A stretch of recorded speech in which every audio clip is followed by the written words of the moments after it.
Hoy en Ajedrez Político nos acompaña Luis Guillermo Solís, el ex precandidato presidencial por el partido Acción Ciudadana.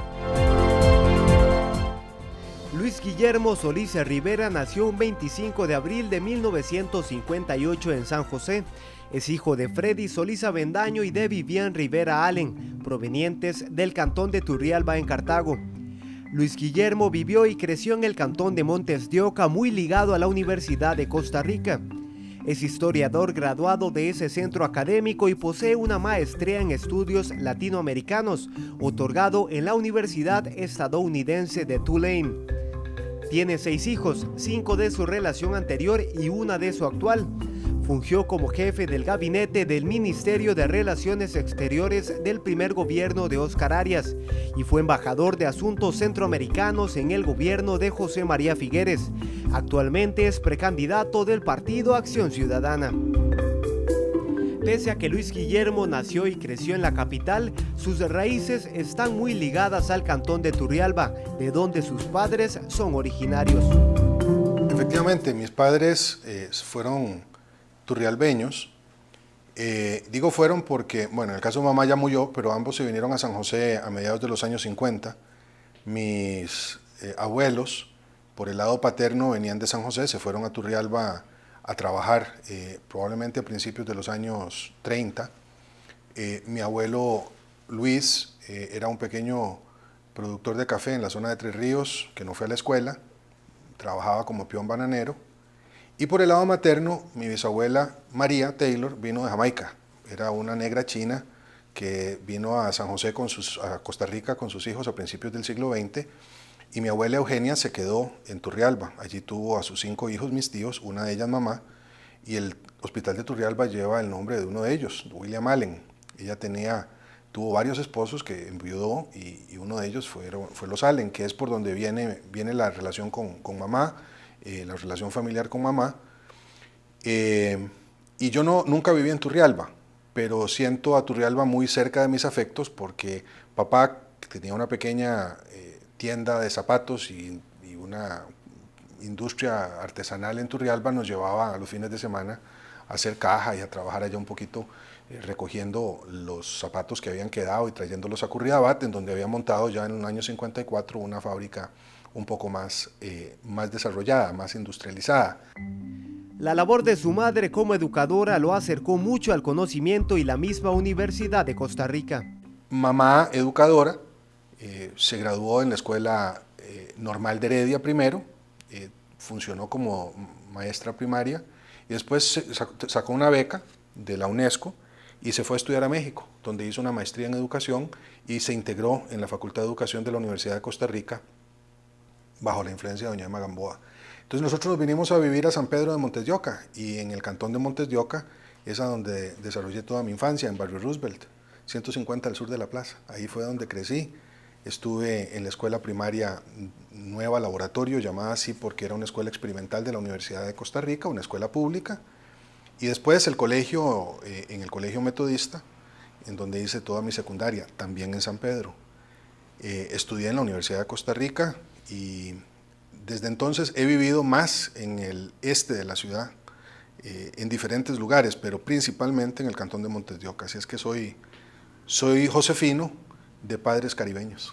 Desde muy joven, Luis Guillermo realizó parte de su época escolar en los Estados Unidos, país donde posteriormente regresaría en su época universitaria. El primer viaje que hice fuera del país fue a visitar a unos primos que vivían en Estados Unidos, en Gainesville, en Florida, porque el esposo de mi prima estaba estudiando en ese momento agricultura. Él era estadounidense y ella se casó con él, se fueron para allá.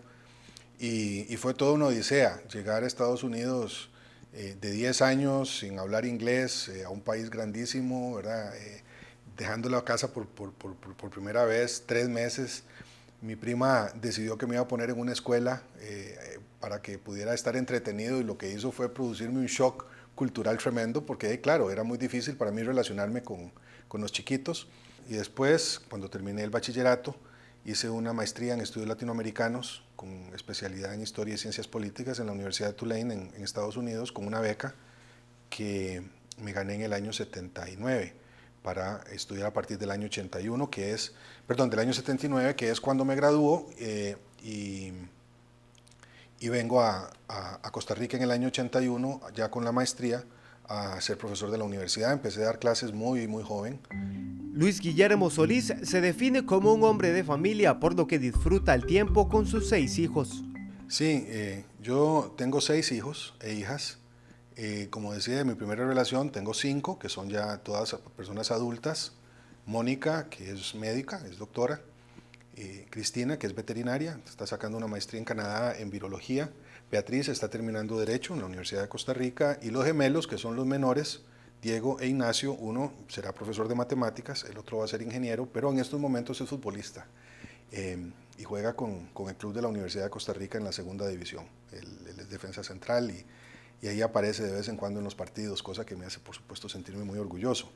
Y la más pequeña de la familia es Inés, que tiene 6 años, que es fruto de mi segunda relación.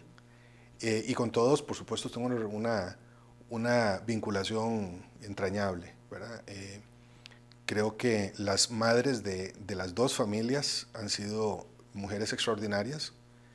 Nancy, porque hizo una tarea estupenda con una carga tan grande como los 5 hijos que tuvimos y que seguimos viendo como un patrimonio común al que nos hemos dedicado enteramente, y eso es algo que yo siempre reconozco.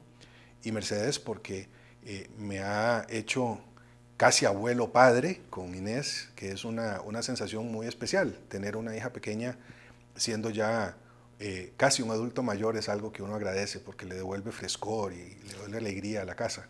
Y los hermanos se llevan muy bien con ella y la cuidan y la llevan para arriba y para abajo. La experiencia de tener gemelos fue extraordinaria. Mi hermano y mi hermana también son gemelos.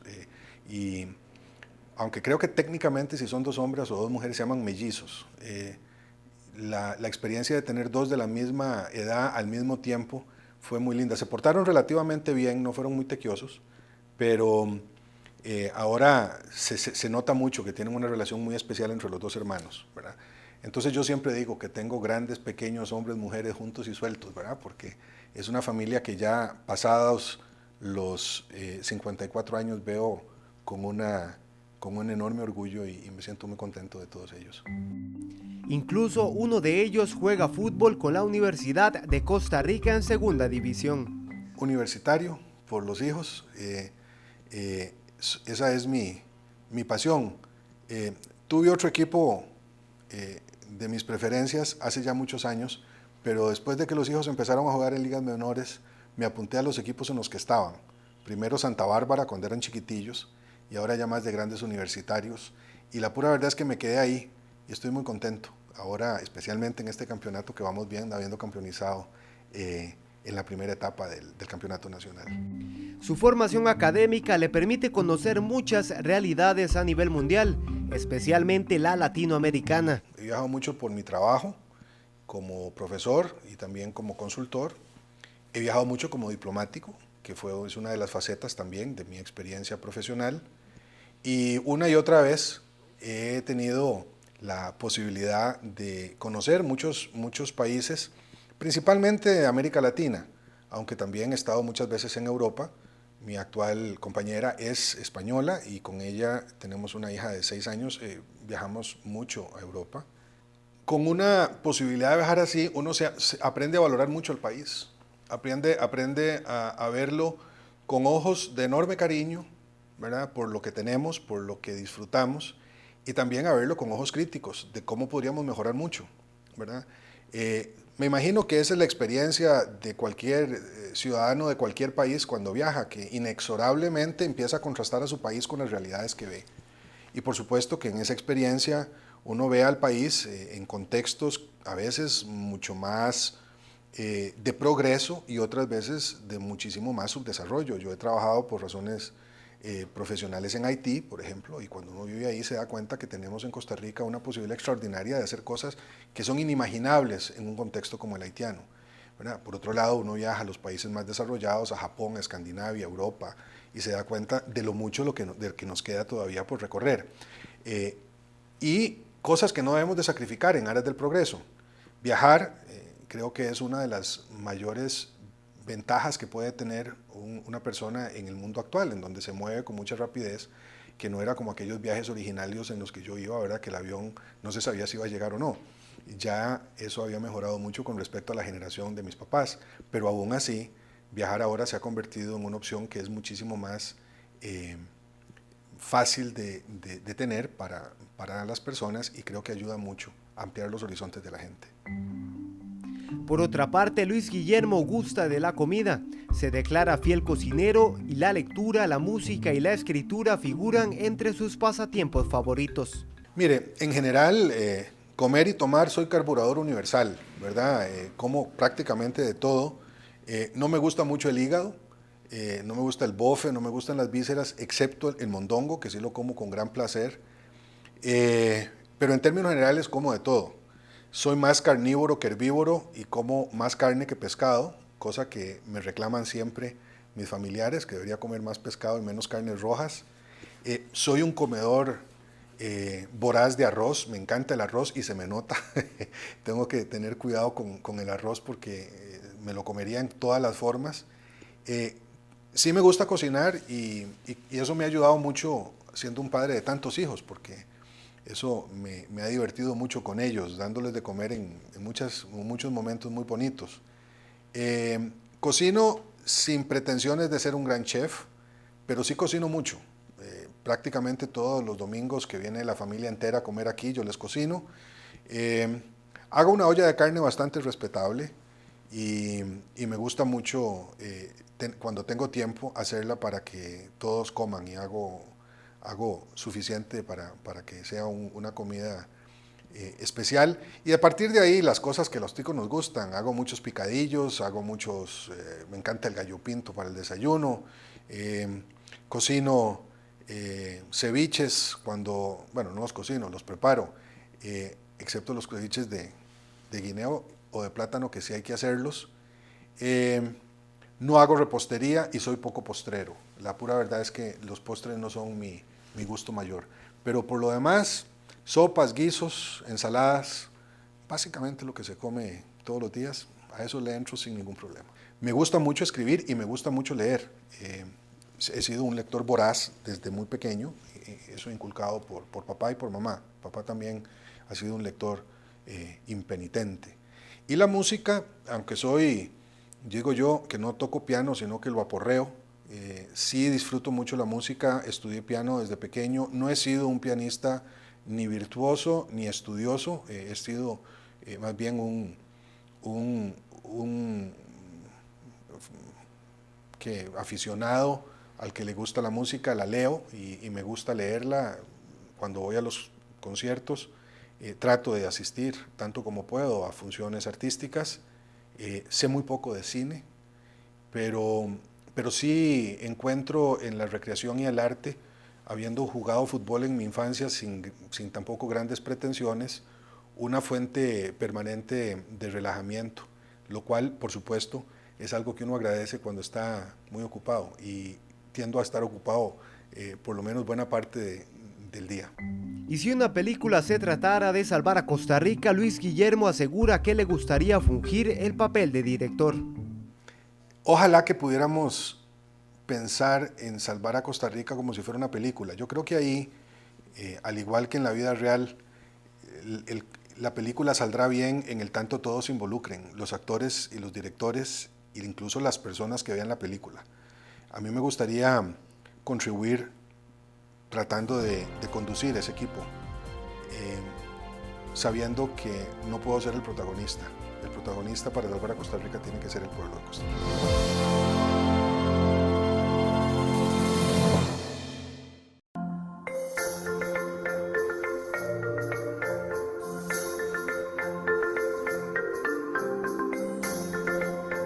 Descubre las maravillas.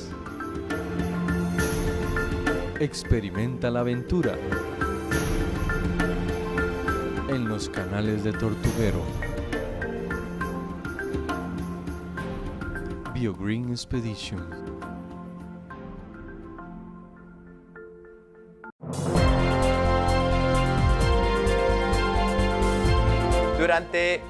La sociedad actual ha cambiado mucho en lo que respecta a las sociedades de hace 30, 40 años. Últimamente, las personas tienen una visión distinta de lo que es la vida. Además, hay personas que se han alejado fuertemente de parámetros religiosos de los cuales ya no pesan en la sociedad. Para ustedes, en temas importantes como el aborto, ¿cuál es su posición? En temas como la legalización de la marihuana, ¿cuál es su posición? En temas trascendentales para el país que han sido coyunturales y que son necesarios, como lo que es un Estado laico, quitar de la Constitución política a la religión católica como una religión oficial, ¿cuál es su posición al respecto? Muchas gracias por su pregunta, son todas preguntas muy relevantes.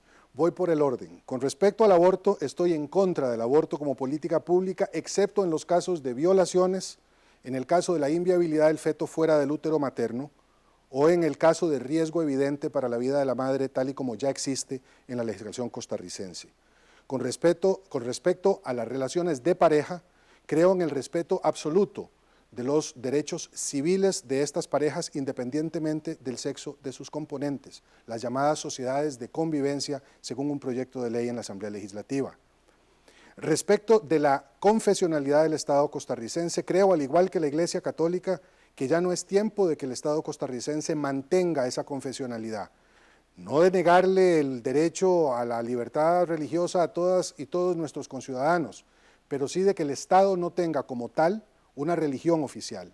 Y sobre drogas, creo que deben estudiarse todas las posibilidades, discutirse todas las opciones de que dispongamos para resolver un problema sumamente complicado, pero no creo que en estos momentos exista suficiente información como para resolver sobre el tema de la legalización de la marihuana y otras drogas sin poner en el contexto una serie de elementos que tienen que ver con la región centroamericana y con las propias posibilidades del Estado costarricense de tratar el tema de las drogas como un problema de salud pública.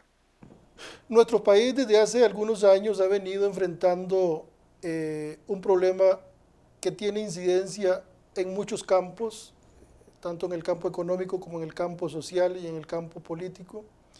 Y este problema tiene que ver con la ingobernabilidad que tenemos actualmente y que ha sido un problema que cada vez se agrava.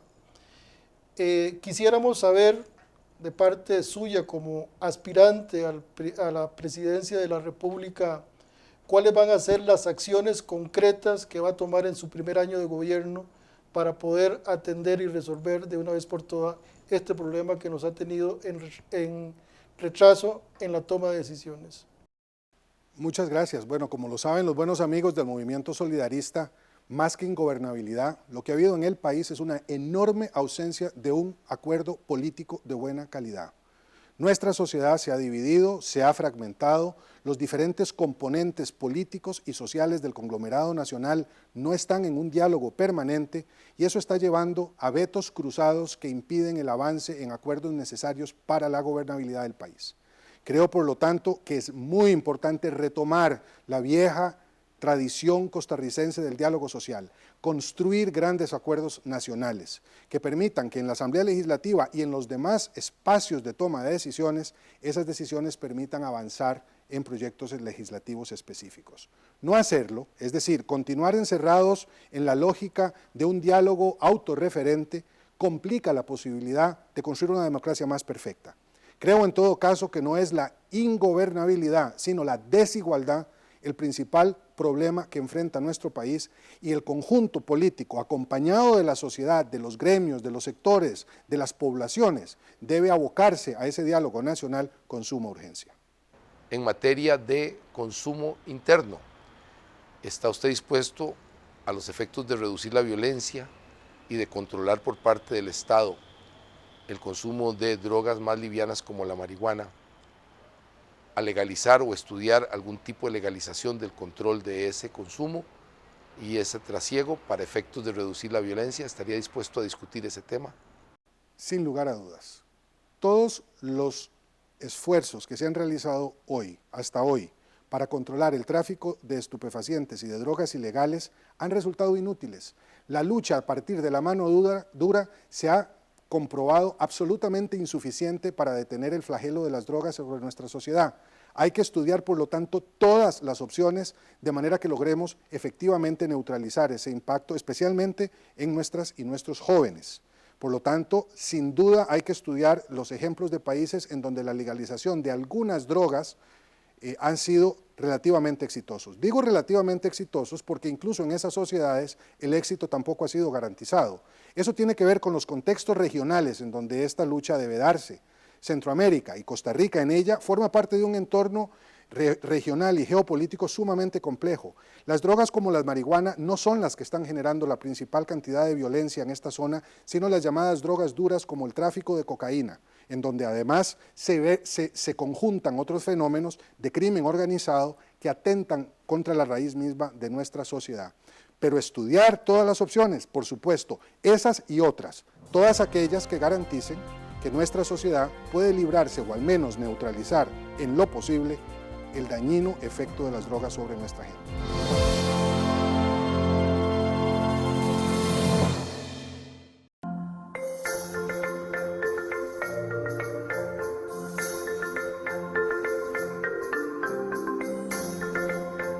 Descubre las maravillas.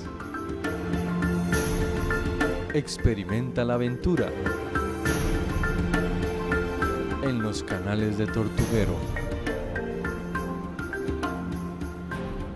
BioGreen Expedition.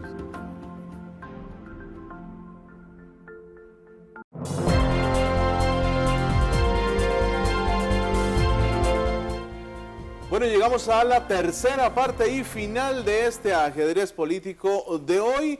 Don Luis Guillermo Solís ya nos acompaña en nuestro estudio. Vamos a hablar ya no de temas personalísimos como lo vimos, tampoco vamos a hacer referencia a cada uno de los aspectos o preguntas que ya le hicieron los diferentes sectores sociales de nuestro país. Hablamos sobre propuestas específicas, eso que usted quiere saber de los precandidatos presidenciales de cada organización política. Don Luis Guillermo, bueno, bienvenido a RTN Noticias y Ajedrez Político. Empecemos de una vez, propuestas de candidato presidencial. Muchas gracias por esta oportunidad. Estoy muy contento con el programa. Espero que nuestras y nuestros televidentes también estén disfrutándolo tanto como yo al prepararlo. El tema de la respuesta a la inquietud ciudadana es fundamental.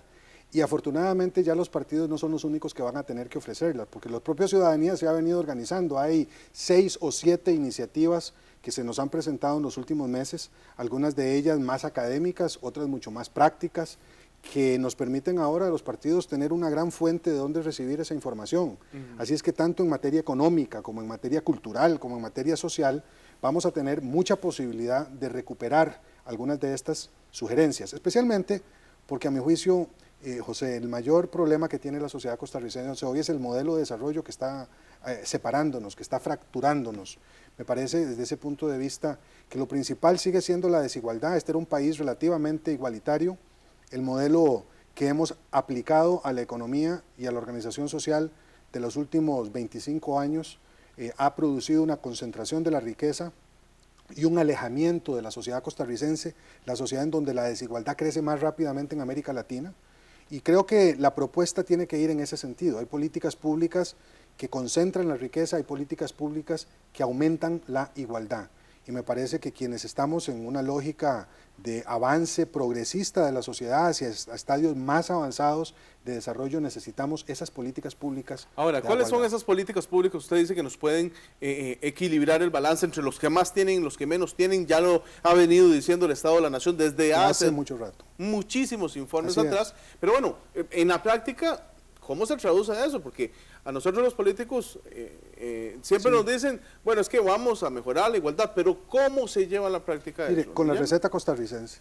La receta costarricense que es fruto de la propia experiencia histórica del país, que tiene 3 componentes. La educación pública de buena calidad, la salud, y ahí es central el tema de la seguridad social, entendida esta en términos de servicios médicos, pero también de pensiones, de invalidez, vejez y muerte, o sea, la caja, la preservación, la caja del seguro. Fortalecer la caja del seguro. No solamente fortalecerla, primero resolver la crisis que tiene, que ya empezó, ya se empezaron a tomar algunos pasos en ese sentido, pero hay que rescatarla por completo. Me parece que ese es un proyecto que va para muchos años, no solamente los primeros 4 que yo esperaría presidir, sino muchos más después de ese. Y el tercero es el crédito por el productor nacional. Nosotros hemos abandonado desde hace muchos años al productor costarricense en aras de fomentar una apertura comercial que, no siendo mala en sí misma, ha ayudado a que se concentre la riqueza en pocos sectores. Pero esta banca para el desarrollo, que por cierto estuvo en el Banco Nacional, ahora está en Bancrédito y dicen que ya va para el Banco de Costa Rica. Claro, y habiendo estado en todas partes, no ha estado en ninguna. Una banca de desarrollo que no ha funcionado como debe funcionar y por lo tanto ha dejado en la más absoluta desprotección a los productores nacionales. Habiendo sido papá, como se vio en el primer segmento de este programa, un pequeño productor y un pequeño artesano, zapatero, yo conozco desde pequeño las estrecheces en que los productores de este país se han desarrollado y el papel vital que jugaba en el caso de papá y en el caso de muchos de sus colegas en la Cámara de Industrias, de la cual él era directivo, el papel fundamental que el crédito bancario barato para los productores nacionales jugaba. Yo creo que hay que hacer un esfuerzo para que con la lógica de los nuevos tiempos el productor costarricense no lo dejemos botado, es que lo estamos dejando botado, no solamente en términos agrícolas, porque nuestro productor agropecuario se ha quedado absolutamente rezagado, 20 años de volarle garrote al productor costarricense en materia de agricultura y ganadería, sino que también está desprotegido desde el punto de vista financiero. Y eso tiene una incidencia directa sobre la calidad de vida de nuestro país, porque como lo saben quienes viven en los países capitalistas, no estoy pensando de otro tipo de modelo para este país como el nuestro, pero los países capitalistas modernos, la mayor parte de la riqueza la generan las pequeñas y medianas empresas. El 85% de la riqueza de un país como Estados Unidos, Japón o los países europeos proviene de pequeños y medianos productores. Nosotros los hemos sacado del sistema, tenemos que incorporarlos y una primera muy importante condición para incorporarlos es darles plata barata con la cual trabajar. Ahora, vamos a ver, en el tema de la educación, específicamente, ¿cuáles son las propuestas que usted nos trae a los costarricenses? Mire, yo creo que sobre educación mis propuestas van a ser siempre insuficientes porque las mejores propuestas que yo he visto están en el tercer informe sobre el estado de la educación. Permítame decirle 3 ámbitos en donde yo enfatizaría mucho. Primero, en el de los jóvenes y las jóvenes que ni estudian ni trabajan. Hay casi 200.000 costarricenses que no están hoy ni en la escuela, ni en el colegio, ni incorporados a la fuerza formal. Los ninis. Los ninis. Yo creo que nosotros no podemos, en un país que envejece a la rapidez que envejece Costa Rica, darnos el lujo de sacar de la producción y de la educación a 200.000 jóvenes sobre cuyas expartas, gentes como usted o como yo, vamos a descansar dentro de apenas 20 años. Creo que hay que hacer un esfuerzo por sacarlos de esa condición, y especialmente a las muchachas, porque la mayor parte de esos ninis son mujeres, muchas de ellas jóvenes madres que son jefas de hogar y que se están quedando fuera del proceso y a las cuales tenemos que rescatar rápidamente por medio de proyectos de capacitación y formación profesional. Para eso creo que está el INA, para eso creo que hay margen en las universidades y desde ese punto de vista sería una primera prioridad. Segundo, el tema de la educación secundaria. Tenemos extraordinarios colegios. He estado en zonas en donde uno no imaginaría que hay colegios de tan buena calidad en este país, tanto en la zona rural como en la zona urbano marginal.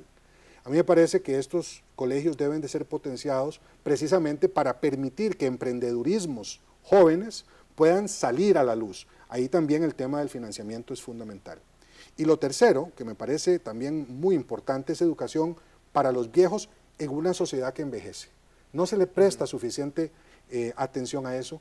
Yo quiero reconocer el aporte que don Abel Pacheco hizo cuando fue presidente al llamado sobre los viejos en este país. Costa Rica va a ser una sociedad de viejos en muy pocos años y son viejos que como nosotros tenemos una serie de habilidades y destrezas para las cuales el país debe de prepararnos cómo utilizarlas ya en un momento final de nuestras vidas. Me parece que en esos 3 ámbitos los planes de educación deben acelerarse. ¿Cuál es la principal diferencia, a ver, entre usted y lo que les puede ofrecer los demás candidatos o precandidatos del Partido de Acción Ciudadana, por ejemplo? EPSI, don Juan Carlos, don Claudio. A ver, ¿en qué lo diferencia usted con los demás? Mire, ¿Cómo usted se aparta, se desmarca de ellos? Bueno, primero quiero decir que a los 4 los quiero mucho, los respeto más. Creo que son una compañera y 3 compañeros de extraordinarias condiciones y que me sentiría muy, pero muy agradecido con ellos si ganando la convención del partido me apoyasen. Y si no la ganara, sería el primero en ir a buscar al ganador para ofrecerle mi ayuda. Yo en eso no tengo ningún problema en admitirlo y admitirlo así de contundente. Pero la diferencia mayor es que, uno, tengo la capacidad de unir al partido, creo que tengo hoy en el Partido Acción Ciudadana capacidad de interlocución con todos los sectores que lo conforman, cosa que no es necesariamente el caso de otros compañeros. 2, me parece que tengo una experiencia equilibrada, no he sido un vividor de la política, digamos, no he sido Pero una usted persona viene de dedicada. Liberación Nacional. Sí, pero nunca lo hice de forma profesional. Yo nunca he tenido cargos de elección popular, por ejemplo, y me parece que mi experiencia política es más bien como formulador de políticas, no como figura pública, lo cual por supuesto me perjudica porque soy menos conocido que algunos de mis compañeros y mi compañera precandidatos. Y lo tercero es que creo que tengo suficiente experiencia ya a los 54 años como para hablarle de forma distinta a los y los costarricenses, no de la forma como usualmente lo hacen los políticos profesionales, sino desde la experiencia vital de una familia de clase media costarricense como la de tantas y tantos personajes de este país. Ahora, ¿por qué yo tengo que votar como, si usted resultara candidato, por qué yo tengo que votar como costarricense por usted, don Luis Guillermo? ¿Qué me ofrece usted a mí? Que los demás no me ofrezcan, algo novedoso, no sé, algo diferente. Mire, yo no quisiera presentarme ante los costarricenses como un ser excepcional, y si lo hiciera mentiría, y mentiría mucho. Probablemente me parezco más a la gente que nos está oyendo de lo que se parecen muchas otras personas. Lo que sí puedo garantizarle a los costarricenses, a las costarricenses, es que soy un ciudadano decente, que trabaja para vivir, que tiene 6 hijos e hijas maravillosos, a los cuales quiero ver en un país decente, próspero, un país justo, un país que se construye sobre la base de la unión de la familia costarricense y no sobre la separación de ella, que soy una persona que tengo, creo, la experiencia y la madurez y también la firmeza necesarias para enfrentar algunos de los desafíos que son muy grandes y que creo tener, eso es una presunción que espero sea cierta, la suficiente humildad para pedir consejo y escuchar a la gente que puede darme las mejores ideas. Bueno, don Luis Guillermo Solís, precandidato del Partido de Acción Ciudadana, es el invitado que tuvimos hoy en Ajedrez Político. Gracias por acompañarnos. Nos vemos la próxima semana.